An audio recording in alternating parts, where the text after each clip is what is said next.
C'est un mouvement populaire qui a déjà son surnom. Il y avait le printemps arabe à l'époque. Aujourd'hui, voici les manifestations de la Gen Z, la génération Z. Des pays très divers sont concernés par ces soulèvements sociaux. Népal, Indonésie, Philippines ces dernières semaines.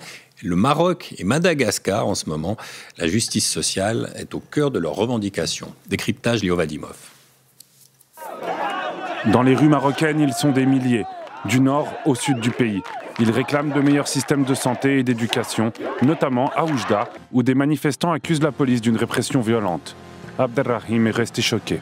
La nuit dernière, c'était vraiment horrible. Il y avait des violences de jamais vues à la ville de Oujda. Les rassemblements sont lancés sur le réseau social Discord par un collectif Gen Z 212. 212 pour l'indicatif téléphonique du Maroc. Gen Z pour Génération Z, les Digital Natives, celles et ceux nés dans les années 2000 et qui se soulèvent dans plusieurs pays du Sud global. On voit cette génération, par exemple, soit en Indonésie, par exemple, ou bien Madagascar, ou bien au Népal. C'est une génération qui est ultra connectée. Et ils ont utilisé les réseaux sociaux et la technologie moderne pour une bonne cause, pour réaliser notre objectif, c'est d'avoir le droit à une vie humaine. La Gen Z indonésienne a aussi envahi les rues et a affronté les forces de l'ordre. Ils s'organisaient en ligne. C'est l'un des points communs de ces soulèvements.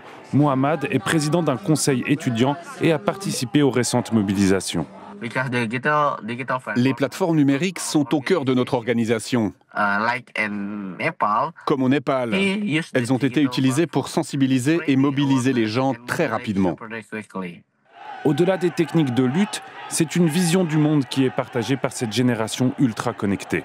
Les jeunes n'ont plus confiance dans les systèmes hiérarchiques, pyramidaux, solides. Ils disent on a envie de prendre la parole, on a envie d'être protagoniste de notre propre histoire et on a envie de créer un véritable mouvement collectif pour enfin s'exprimer. Au Népal, le gouvernement a été renversé. En Indonésie, les nouveaux privilèges promis aux députés ont été annulés.